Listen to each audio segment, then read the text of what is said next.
Breaking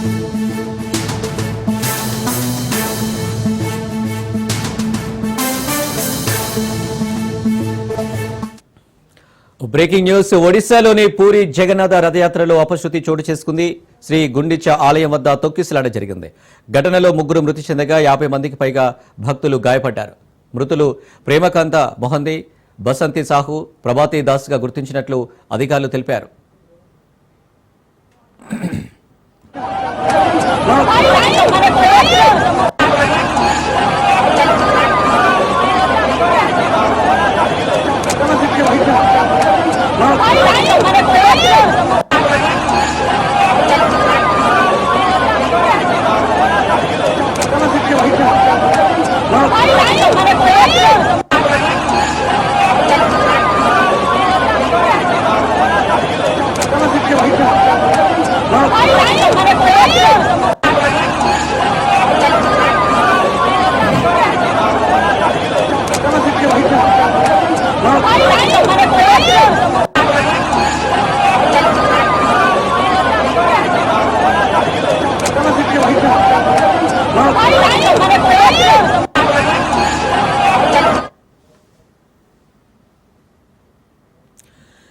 శనివారం రథయాత్ర ముగిసిన తర్వాత జగన్నాథ ఆలయం నుంచి రథాలు శారద బలి వద్దకు చేరుకున్నాయి. ఇవాళ తెల్లవారుజామున 4:20 సమయంలో రథాలపై ఉన్న దేవతలను చూడటానికి భక్తులు శ్రీ గుండిచ ఆలయం వద్దకు భారీగా చేరుకున్నారు. అదే సమయంలో చెక్క దుంగలను మోసుకెళ్లే 2 ట్రక్కులు రద్దీగా ఉన్న ప్రదేశంలోకి ప్రవేశించడంతో తొక్కిసలాట జరిగినట్టు ప్రత్యక్ష సాక్షులు చెబుతున్నారు. ఇక క్షితగాతులను పూరిలోని ఆసుపత్రికి తరలించి చికిత్స అందిస్తున్నట్లు అధికారులు తెలిపారు.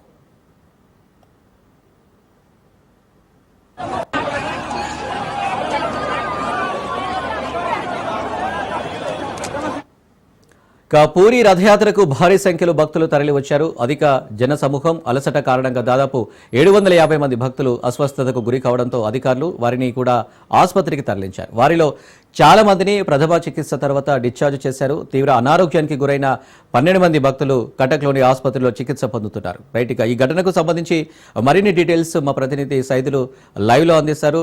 సైదులు, పూరిలో జగన్నాథ రథయాత్రలో తొక్కిసలాట జరిగినట్టు కూడా తెలుస్తుంది. ఆ తొక్కిసలాటకు గల కారణాలు ఏమైనా తెలుసాయా?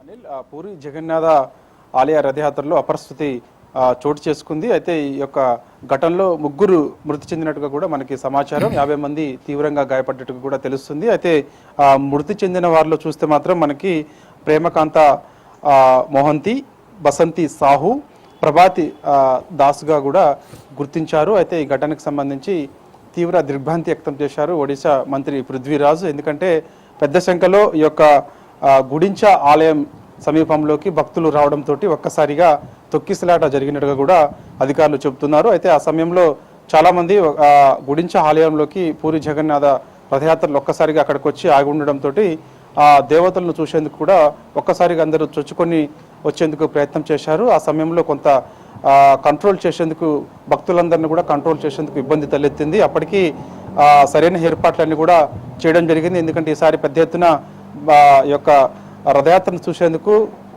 ఇతర రాష్ట్రాల నుంచి, ఇతర దేశాల నుంచి కూడా ఒడిశా రాష్ట్రానికి తరలి వస్తారు కాబట్టి దాన్ని దృష్టిలో పెట్టుకొని అన్ని వసతులు కూడా ఏర్పాటు చేశాము. ఎక్కడ కూడా భక్తులకు ఇబ్బంది తలెత్తకుండా అన్ని ఏర్పాట్లు జాగ్రత్తగా చూసుకున్నాము. కానీ ఒక్కసారిగా ఈ యొక్క గుడించ ఆలయ సమీపంలోకి యొక్క పూరి జగన్నాథ్ రథయాత్ర చక్రాలు అక్కడికి వచ్చి ఆగిపోవడంతో భక్తులు దేవతలను చూసేందుకు ఒక్కసారిగా ఎగబడ్డ సమయంలో కొంత కంట్రోల్ చేసేందుకు ఇబ్బంది అయింది. సో ఆ సమయంలో తొక్కిసలాట జరిగినట్టుగా కూడా ఒడిశా మంత్రి పృథ్వీరాజు మీడియాకు వెల్లడించారు. అయితే ఆ యొక్క తొక్కిసలాట 3 మృతి చెందారు. వారి కుటుంబ సభ్యులను ఖచ్చితంగా ఆదుకుంటామని చెప్పేసి కూడా అన్నారు. క్షతగాత్రులకు సంబంధించి మెరుగైన వైద్యం కూడా అందిస్తాము, కుటుంబ సభ్యుల్ని వాళ్ళకి కొంత ఆర్థిక సహాయం చేస్తామని చెప్పేసి కూడా ఒడిశా మంత్రి పృథ్వీరాజు మీడియాతో చెప్పడం జరిగింది. అయితే ఈ ఘటన మరోసారి చోటు చేసుకోకుండా, ఇలాంటి ఘటనలు మరోసారి చోటు చేసుకోకుండా కూడా జాగ్రత్త పడతామని చెప్పేసి కూడా అన్నారు. ఎందుకంటే పెద్ద ఎత్తున భక్తులు ఈసారి వస్తున్నారు నేపథ్యంలో కూడా ఏర్పాట్లు చేసినప్పటికీ కూడా ఇది జరగడం చాలా బాధాకరం అని చెప్పేసి కూడా ఆయన చెప్పారు. అయితే ఇక ఈ యొక్క శనివారం రథయాత్ర ముగిసిన తర్వాత జగన్నాథ ఆలయం నుంచి రథాలు శారదా బలి వద్దకు చేరుకున్నాయి. అయితే ఆదివారం తెల్లవారుజామున 4:20 సమయంలో రథాలపై ఉన్న దేవతలను చూడడానికి కూడా భక్తులు కొంత ఆసక్తి రెగ్యులర్గా చూపిస్తూ ఉంటారు. సో ఆ సమయంలో కూడా ఈసారి యొక్క దేవతలను చూసేందుకు పెద్ద సంఖ్యలో భక్తులు రావడం వల్లనే ఈ ఘటన చోటు చేసుకుందని చెప్పేసి కూడా ఒడిశా మంత్రి పృథ్వీరాజ్ హరిచందన్ చెప్పడం జరిగింది. అయితే ఈ యొక్క రథయాత్ర శనివారం పెద్ద సంఖ్యలో భక్తులు రావడము ముగిసింది కాబట్టి అధిక జన సమూహం అలసట కారణంగా దాదాపు 750 మంది భక్తులు కూడా కొంత అస్వస్థకు గురయ్యారని చెప్పేసి కూడా చెప్తున్నారు. వీళ్ళందరినీ కూడా స్థానికంగా ఉన్నటువంటి హాస్పిటల్కి మెరుగైన వైద్యం కోసం అడ్మిట్ చేశాము. సో ప్రస్తుతం వారందరికీ కూడా చికిత్స అందుతుంది. ఇక ప్రస్తుతం అయితే 3 మాత్రమే చనిపోయారు. ఎవరికి కూడా ఎటువంటి ప్రమాదం అంటే ఇంకో ప్రాణాపాయ పరిస్థితి ఎవరికి కూడా లేదని చెప్పేసి కూడా చెప్తున్నటువంటి పరిస్థితి కనిపిస్తుంది. కాబట్టి సో యొక్క పూరి జగన్నాథ రథయాత్రకు సంబంధించి ఈ ఘటనలు మాత్రం అనేక సార్లు జరుగుతూనే ఉన్నాయి. చాలా సార్లు కూడా పెద్ద సంఖ్యలో భక్తులు రావడము, అనేక మంది చనిపోవడం కూడా జరుగుతుంది. దానిలో భాగంగా ఈసారి కూడా అలాంటి ఘటనలు మరోసారి చోటు చేసుకోకుండా ఉండేందుకు మేము ఏర్పాట్లన్నీ చేసినప్పటికీ కూడా కొంత భక్తులు ఒకరిపై ఒకరు నెట్టుకొని ముందుకు చొచ్చుకొని రావడం వల్ల ఆసక్తి దేవతలను రథయాత్ర మన రథాలపై ఉన్నటువంటి దేవతలను చూసేందుకు కొంత ఆసక్తి కనబరిచారు. కాబట్టి సో అందుకు ఈ ఘటన చోటు చేసుకుందని చెప్పేసి కూడా ఒడిశా మంత్రి పృథ్వీరాజ్ చెప్పడం జరిగింది. Anil right Saidulu, thank you.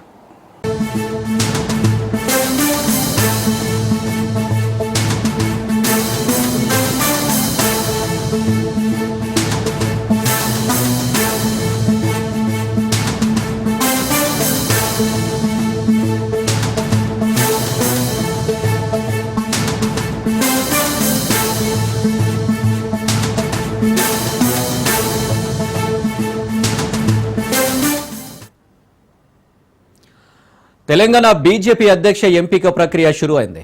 July 1న Telangana BJP కొత్త అధ్యక్షుడి ఎంపిక జరగనుంది. ఇందుకు సంబంధించిన నోటిఫికేషన్ ఇవాళ విడుదల కానుంది. జూలై 1న ఎన్నిక ప్రక్రియ జరగనుంది. తెలంగాణ బీజేపీ అధ్యక్ష రేసులో ఈటల రాజేందర్, బండి సంజయ్, డీకే అరుణ, అరవింద్ పేర్లు వినపడుతున్నాయి. ఇక రేసులో కె లక్ష్మణ్, రామచంద్రరావు కూడా పాయల్ శంకర్ ఉన్నట్లు తెలుస్తుంది. మరోవైపు ఎన్నికల టీం ఓటర్ లిస్టు రెడీ అవుతుంది. జాతీయ కౌన్సిల్ సభ్యుల ఎన్నికపై అభిప్రాయాల సేకరణ జరగనుండగా జూలై 1న తేదీనే బీజేపీ రాష్ట్ర అధ్యక్షుడి ప్రకటన వెలువడనుంది. కొత్త సారథి నేతృత్వంలో స్థానిక ఎన్నికలకు వెళ్తామంటున్నారు.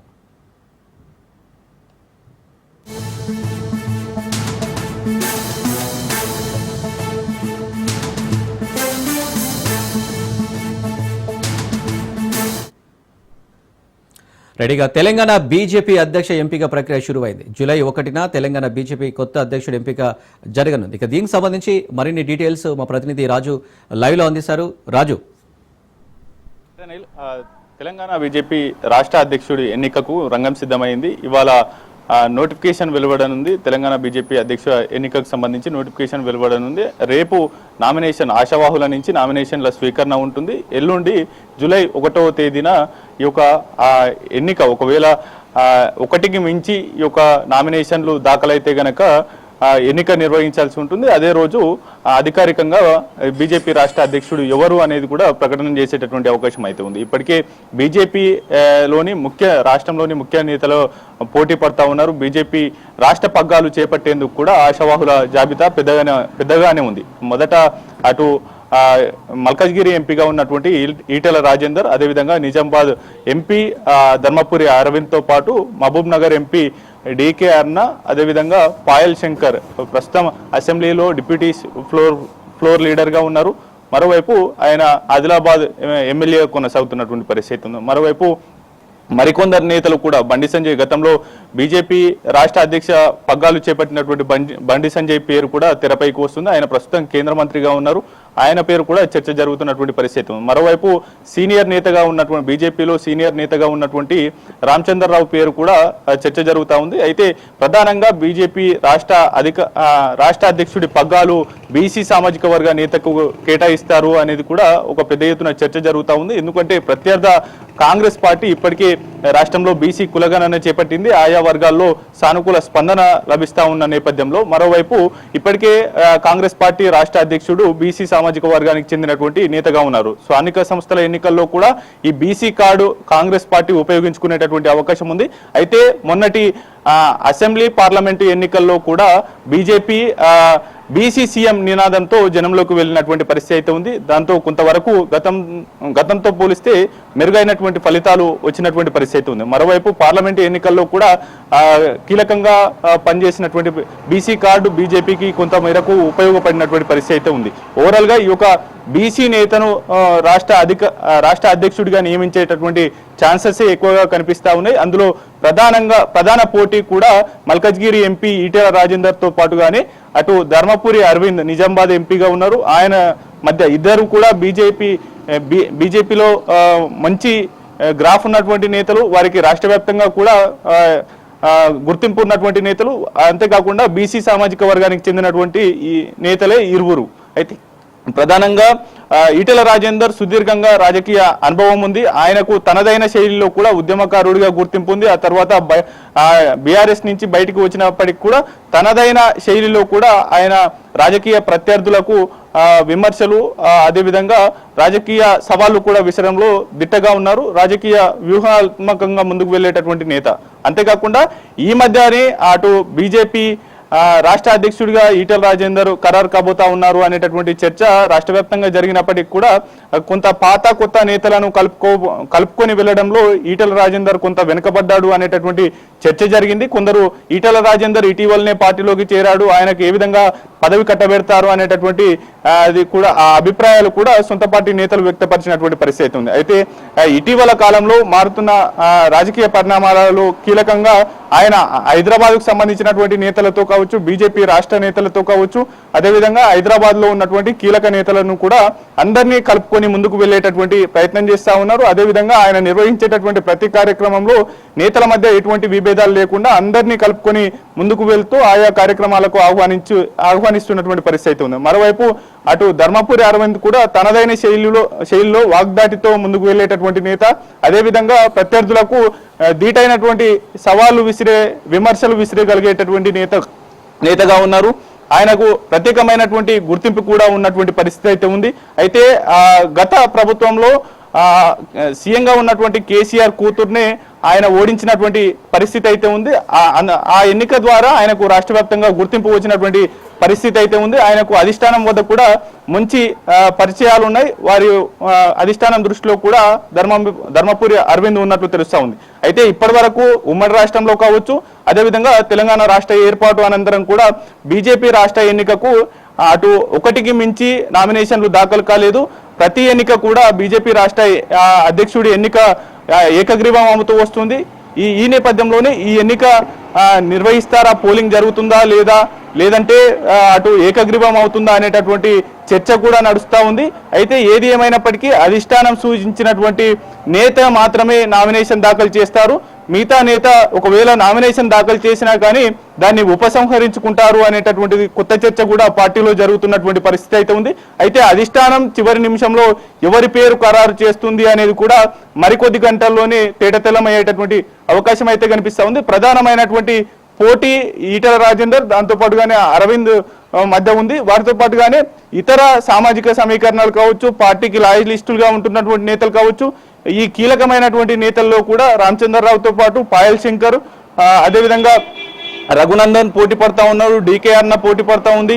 వీరితో పాటుగానే పలువురు నేతలు కూడా పోటీ పడుతున్నటువంటి పరిస్థితి అయితే ఉంది. ఒకవేళ ఎన్నిక జరిగితే గనక ఇందులో బీజేపీ అటు పార్టీ సౌలభ్యం కోసం 38 జిల్లాలుగా తెలంగాణలో ఏర్పాటు చేసుకుంది. అందుకు సంబంధించి కూడా ఇప్పటికే దాదాపుగా అన్ని జిల్లాలకు అధ్యక్షులను నియమించింది. వారే కౌన్సిల్ మెంబర్స్ గా ఉంటారు.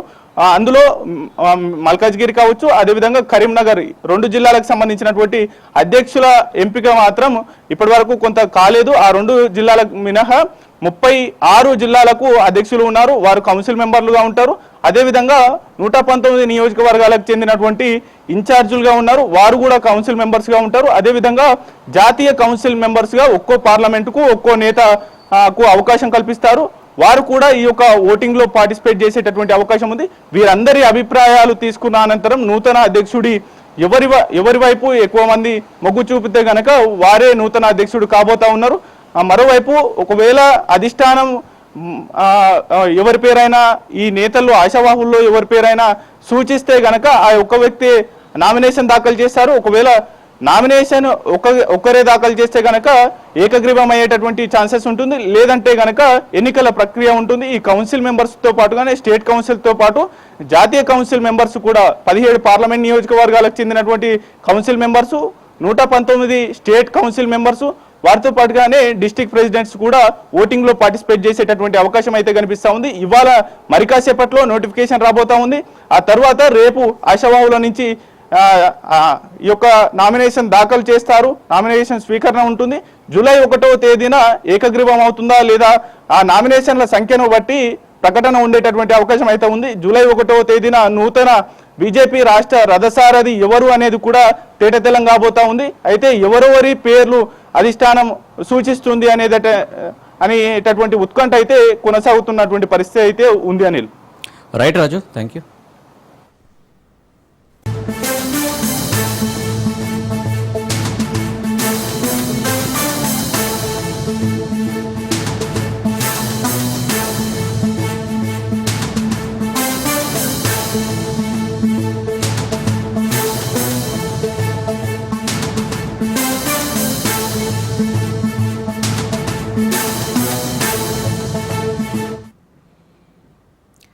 నేడు ఏపీ బీజేపీ అధ్యక్ష ఎన్నికకు నోటిఫికేషన్ వెలువడనుంది. రేపు నామినేషన్ల స్వీకరణ జరగనుండగా ఎల్లుండి అధ్యక్షుడి ప్రకటన వెలువడనుంది. అయితే ప్రస్తుతం ఏపీ బీజేపీ చీఫ్గా ఉన్న పురంధేశ్వరి కొనసాగుతారా లేక కొత్త వారికి అవకాశం ఇస్తారా అనే అంశం ఉత్కంఠ రేపుతోంది.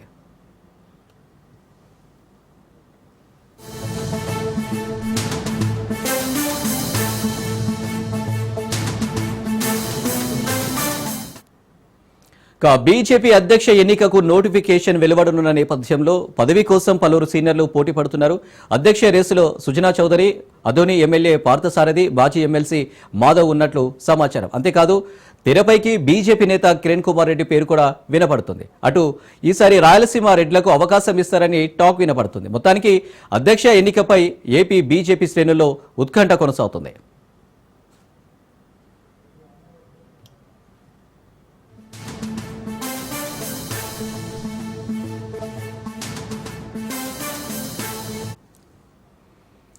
రైట్గా దీనికి సంబంధించి మరిన్ని డీటెయిల్స్ మా ప్రతినిధి సౌమ్య లైవ్ లో అందిస్తారు. సౌమ్య, ఏపీ బీజేపీ అధ్యక్ష ఎన్నికకు సంబంధించి డీటెయిల్స్ ఏంటి?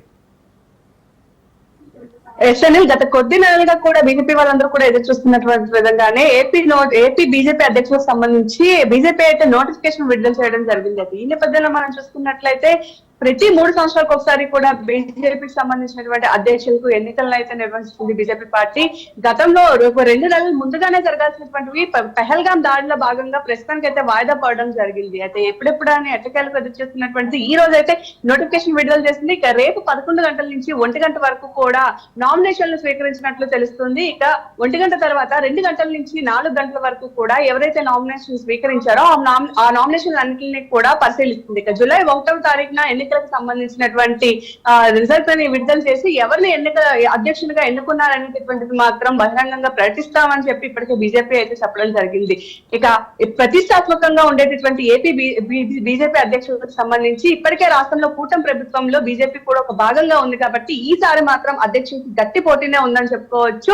బీజేపీ పార్టీ కూడా కేంద్రం కూడా ఇక్కడ ఉండేటటువంటి బీజేపీ అధ్యక్షుల యొక్క పదవిని చాలా ప్రత్యేకంగా చూస్తుందని కూడా చెప్పుకోవచ్చు. ఎందుకు అంటే ఇప్పుడు వరకు కూడా 2023లో జరిగినటువంటి ఎన్నికల్లో ఎన్నుకోబడినటువంటి బీజేపీ అధ్యక్షురాలుగా పురంధరేశ్వరి ఆధ్వర్యంలో రాష్ట్ర బీజేపీ అధ్యక్షులుగా అన్ని కార్యక్రమాలు కూడా జరిగాయి. అయితే ఇప్పుడు మాత్రం పురంధరేశ్వరి పేరు తెర మీద వినిపిస్తున్నప్పటికీ ఇంకాస్త ఊహాగానాలు కూడా మనకు వినిపిస్తున్నాయి. దాదాపు ఈసారి 10 మంది ఏకంగా బీజేపీ అధ్యక్షులు పోటీలో ఉన్నట్లుగా కూడా మనకు తెలుస్తుంది. ఇందులో ముఖ్యంగా మనం చూసుకున్నట్లయితే మాజీ సీఎం కిరణ్ కుమార్ రెడ్డి పేరు కూడా వినిపిస్తుంది. అదేవిధంగా ఎంపీ సుజనా చౌదరి పేరు కూడా వినిపిస్తుంది. అలాగే ఇంకొంతమంది ఆశాబాహులు కూడా ప్రస్తుతానికి ఎదురు చూస్తున్నారని మనం చెప్పుకోవచ్చు. ఏదేమైనా సరే చాలా మంది బీజేపీకి చాలా సలహాలు కూడా ఇస్తున్నారు. కొంతమంది బీజేపీలో ఇక్కడ బీసీకి సంబంధించినటువంటి వాళ్ళనే అధ్యక్షులుగా ఎన్నుకోవాలి అని చెప్తే ఇంకొంతమంది ప్రజాబలం ఉన్న వాళ్ళకి బీజేపీ అధ్యక్షులుగా చేయాలి అని చెప్తున్నారు. ఇంకొంతమంది మాత్రం ఏదైతే ధనబలం ఉంటుందో అలాంటి క్యాండిడేట్లను బీజేపీ అధ్యక్షులుగా ఎన్నుకోవాలి అని చెప్పి రకరకాలుగా క్యాడర్ కి అయితే మాత్రం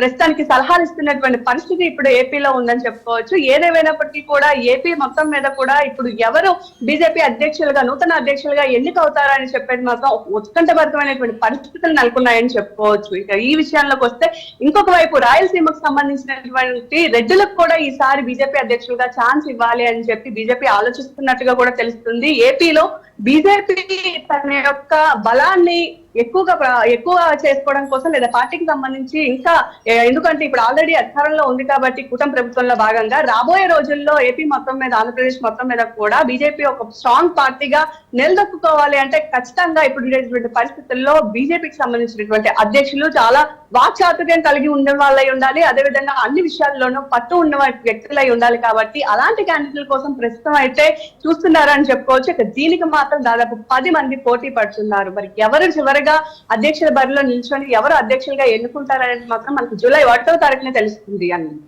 రైట్ సౌమ్య, థ్యాంక్ యూ.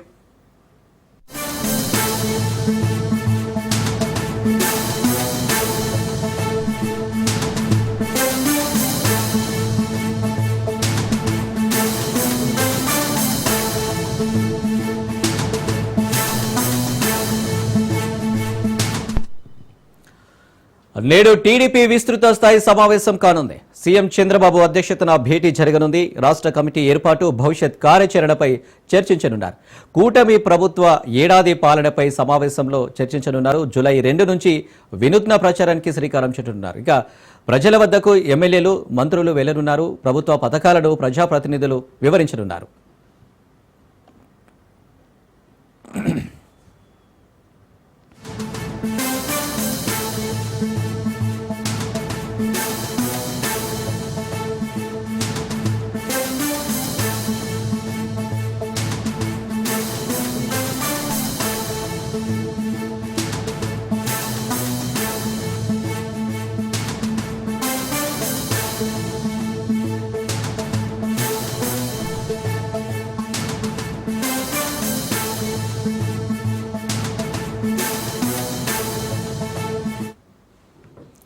నేడు టీడీపీ విస్తృత స్థాయి సమావేశం కానుంది. సీఎం చంద్రబాబు అధ్యక్షతన భేటీ జరగనుంది. రాష్ట్ర కమిటీ ఏర్పాటు, భవిష్యత్తు కార్యాచరణపై చర్చించనున్నారు. కూటమి ప్రభుత్వ ఏడాది పాలనపై సమావేశంలో చర్చించనున్నారు. జూలై 2 నుంచి వినూత్న ప్రచారానికి శ్రీకారం చుట్టనున్నారు. ప్రజల వద్దకు ఎమ్మెల్యేలు, మంత్రులు వెళ్లనున్నారు. ప్రభుత్వ పథకాలను ప్రజాప్రతినిధులు వివరించనున్నారు.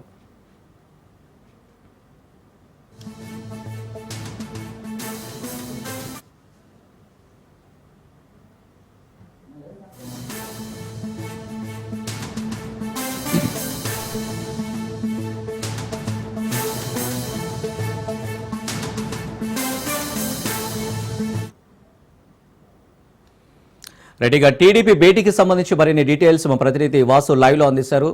వాసు, సీఎం చంద్రబాబు అధ్యక్షతన భేటీ జరుగుతుంది. ఈ భేటీలో ముఖ్యంగా ఏ అంశాలు చర్చకొచ్చే అవకాశం ఉంది? Thank you Anil. అయితే ఈ రోజున 11 గంటలకు ఏపీ సీఎం చంద్రబాబు నాయుడు మంగళగిరిలోని కేంద్ర టీడీపీ కార్యాలయంలో కూడా ఈ రోజున ఎమ్మెల్యేలతో సమావేశం కానున్నారు.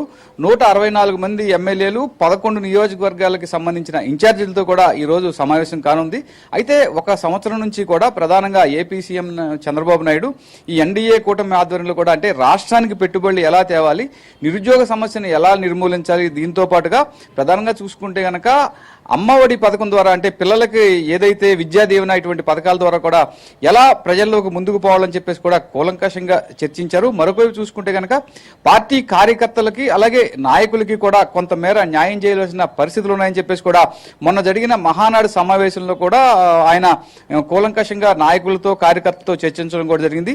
అయితే ఒకవైపు రాష్ట్రాన్ని అభివృద్ధి పదంలో పయనింప చేయడంతో పాటుగా మరొక వైపు చూసుకుంటే కూడా కేడర్లోనూ కింది నాయకుల్లో కార్యకర్తల్లో కూడా మరింతగా పార్టీని బలోపేతం చేసే అంశాలను కూడా కీలకంగా పరిగణలోకి తీసుకోవాల్సిన పరిస్థితి ఏర్పడింది.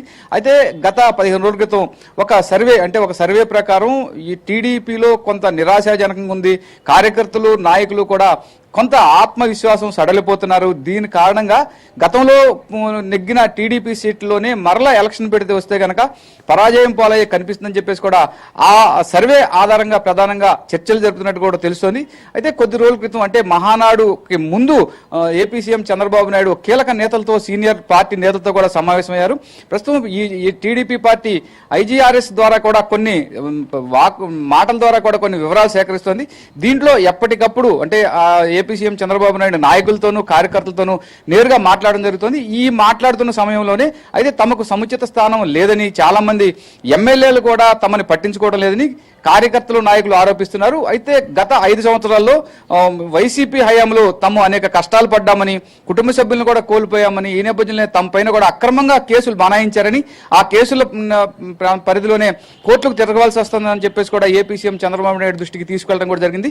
అయితే ఒకవైపు ఆంధ్రప్రదేశ్ని అభివృద్ధి పదంలో పయనింపజేయడం, మరోవైపు చూసుకుంటే కనుక తనను గెలిపించిన అంటే అఖండ మెజార్టీతో 161 సీట్లతో గెలిపించి 164 సీట్లతో గెలిపించిన కార్యకర్తలు నాయకులే కూడా పార్టీకి కీలకమనే దృష్టి కూడా చంద్రబాబు నాయుడు రావడం కూడా జరిగింది. ఈ నేపథ్యంలోనే కూడా అంటే దశ దిశ అంటే ఎలాగా మరలా కార్యకర్తల్లో నాయకుల్లో కూడా ఆ సడలింపును మరింతగా చేసుకుని మరలా ప్రజల్లోకి వెళ్లేందుకే ఏపీ సీఎం చంద్రబాబు నాయుడు ఈ రోజు సమీక్షా సమావేశం నిర్వహించున్నారు. అయితే గత సంవత్సరం నుంచి కూడా ఆంధ్రప్రదేశ్ అమరావతి రాజధాని ఏ రకంగా 5 సంవత్సరాల నుంచి కూడా ఏ రకంగా నష్టపోయింది, ప్రస్తుతం మరలా 1 సంవత్సరం నుంచి కూడా దీనిని అభివృద్ధి చేయాలనే దృక్పథంతో కూడా ఎన్డీఏ మోడీ చంద్రబాబు నాయుడుతో కలిసి పలు అభివృద్ధి పథకాలకు కూడా శ్రీకారం చుట్టడం కూడా జరిగింది. అంటే అభివృద్ధి ఒకవైపు, మరొకవైపు చూసుకుంటే కనుక సంక్షేమం ఒకవైపు కూడా చంద్రబాబు నాయుడు చూస్తున్నప్పటికీ కార్యకర్తల్లో పూర్తి నిరుత్సాహం కలిగే పరిస్థితి కూడా కనిపిస్తోంది. అంటే కొత్తగా వచ్చిన ఎమ్మెల్యేలు, కొత్తగా ఎన్నిక కాబడిన ఎమ్మెల్యేలు, మంత్రులు కూడా కార్యకర్తలు నాయకుల్ని పట్టించుకునే పరిస్థితి లేని కారణంగా కూడా కొంత గతంలో కూడా ఏపీ సీఎం చంద్రబాబు నాయుడు మనం హెచ్చరించడం జరిగింది. స్థానికంగా ఉండే ఇసుక సిండికేట్లతో వివాదాలు, లోకల్ గా ఉన్న నాయకులతో వివాదాలు, లోకల్ గా ఉన్న అధికారులతో వివాదాలు కూడా పెచ్చిమీరిపోతున్నాయి. దీని కారణంగానే ఏ పార్టీని, కార్యకర్తల్ని గాడిలో పెట్టి మరలా దశాదిశ నిర్దేశించున్నారు. అయితే జూన్ 2వ తేదీ నుంచి కూడా ఈ సంవత్సరం నుంచి పరిపాలన ఎలా కొనసాగింది, ప్రజల స్పందన ఎలా ఉంది, ఇంటింటికి కూడా కార్యకర్తలను, నాయకులను పంపి ప్రజల స్పందన కూడా తీసుకుని ఉన్నారు. అలాగే ఏపీ అభివృద్ధిపైన దృష్టి పెట్టామని ఇప్పటి వరకు కూడా పలు పథకాల ద్వారా కూడా ఎంతెంత ప్రజాధనాన్ని ప్రభుత్వం ప్రజలకి ఇచ్చిందని అన్ని అంశాలను కూడా కీలకంగా ఒక పాంప్లెట్ రూపంలో కూడా ఇంటింటికి తిరిగి పంచేందుకు కూడా ఏర్పాట్లు చేస్తున్నారు. Anil. Right Vasu, thank you. Anantapuram జిల్లా తాడిపత్రిలో ఉద్రిక్తత తలెత్తింది. మాజీ ఎమ్మెల్యే కేతిరెడ్డి పెద్దారెడ్డిని పోలీసులు అరెస్టు చేశారు. అకస్మాత్తుగా తాడిపత్రిలోని ఇంటికి పెద్దారెడ్డి చేరుకోవడంతో పోలీసులు అప్రమత్తమయ్యారు. పెద్దారెడ్డిని పోలీసులు అదుపులోకి తీసుకుని తాడిపత్రి నుంచి తరలిస్తున్నారు. రైట్గా దీనికి సంబంధించి మరిన్ని డీటెయిల్స్ శేఖర్ అందిస్తారు. శేఖర్. జిల్లా తాడిపత్రిలో తీవ్ర ఉద్రిక్త పరిస్థితులు నెలకొన్నాయి. నిన్న ఉదయం నుంచి కూడా తాడిపత్రిలోని పెద్దారెడ్డి నివాసం మున్సిపల్ అధికారులు కొలతలు వేసిన దగ్గర నుంచి కూడా తాడిపత్రిలో ఎప్పుడు ఏం జరుగుతుందో అన్నటువంటి ఆందోళనలో ప్రజలు భయాందోళనకు గురవుతున్నటువంటి పరిస్థితి అయితే ఇక్కడ కనిపిస్తోంది. మొత్తానికి నిన్న సాయంత్రానికి మున్సిపల్ అధికారులు కొలతలు వేసి పెద్దారెడ్డి ఇంటిని అంటే ఇండ్లు నిర్మాణంలో అవకతవకలు జరిగాయని చెప్పి కూడా ఈ ఇంటిని కూలగొట్టాల్సిందని తేజపశ్రేణుల ఆరోపణలు చేసినటువంటి నేపథ్యంలో ఇవాళ ఉదయాన్నే పోలీసులకు ఎటువంటి సమాచారం ఇవ్వకుండా కేతిరెడ్డి పెద్దారెడ్డి తన నివాసానికి చేరుకున్నారు. దాదాపు 4 వాహనాల్లో ఆయన నివాసానికి చేరుకోవడంతో ఒకసారిగా అంటే దాదాపుగా ఏడాది నుంచి కేవలం ఒక్కసారి మాత్రమే కేతిరెడ్డి పెద్దారెడ్డి తాడిపత్రిలోని తన సొంత నివాసానికి వచ్చి వెళ్ళాడు. ఈ నేపథ్యంలో మొత్తం వైఎస్ఆర్సీపీ శ్రేణులు కూడా పెద్ద ఎత్తున అక్కడికి తరలి వచ్చారు. తరలి వచ్చినప్పటికీ పోలీసులు అయితే నివాసం వద్దకు వెళ్లకుండా మొత్తం బారికేడ్లు ఏర్పాటు చేసి పోలీసులు అక్కడ గుమికూడకుండా అయితే జాగ్రత్త పడ్డారు. కానీ అయినప్పటికీ కొంతమంది పెద్దారెడ్డి కోసం ఇంటికి రావడం జరిగింది. అయితే పెద్దారెడ్డి అదే సందర్భంలో పెద్దారెడ్డిని ఇంటి నుండి వెళ్లిపోవాలని కనీసం ఏసీ రోహిత్ చౌదరితో మాట్లాడేందుకు కిందికి రావాలని ఈ స్థానికంగా పట్టణ సిఐ సాయి ప్రసాద్ అలాగే తాడిపత్రి రూరల్ ఎస్ఐ ధరణి బాబులతో కూడినటువంటి బృందం, పోలీసు బృందం చాలాసేపు పెద్దారెడ్డిని బ్రతిమాడారు. ఈ నేపథ్యంలో పెద్దారెడ్డి ససేమిరా అంటే నేను వెళ్ళేదే లేదు, తమపై అంటే స్థాయికి తగిన వారు కూడా తమపై ఇష్టారాజ్యంగా విమర్శలు చేస్తున్నా పోలీసులు కేసులు చూస్తూనే పోతున్నారు. అటువంటి మీ పోలీసులకు నేనెందుకు గౌరవించాలన్నటువంటి కోణంలో పెద్దారెడ్డి అయితే వారిపైకి తిరగబడ్డారు. అదే తరుణంలో మరోవైపు జేసీ నివాసులతో కూడా పెద్దారెడ్డి తాడిపత్రికి వచ్చాడన్నటువంటి వార్తల నేపథ్యంలో జేసీ నివాసులకు పెద్ద ఎత్తున తేదేపా శ్రేణులు తరలి వచ్చాయి. అక్కడ కూడా జేసీ ప్రభాకర్ రెడ్డి ఆధ్వర్యంలోని తేదేపా శ్రేణులు జేసీ ఇంటి వద్దకు వస్తున్నటువంటి సమాచారం. అక్కడ కొంతమంది మనం చూస్తున్నాం విజువల్స్ లో ట్రాక్టర్లతో రాళ్లు కూడా అక్కడికి తీసుకొచ్చినట్టు తెలుస్తుంది. దీంతో ఎప్పుడు ఏం జరుగుతుందో అన్నటువంటి ఆందోళన నేపథ్యంలో కొద్దిసేపటి క్రితమే పెద్దారెడ్డిని కిందికి చర్చల పేరుతో పిలిపించి ప్రత్యేక వాహనంలో అనంతపురానికి తరలించినట్లు సమాచారం. అని రైట్ శేఖర్, థ్యాంక్ యూ.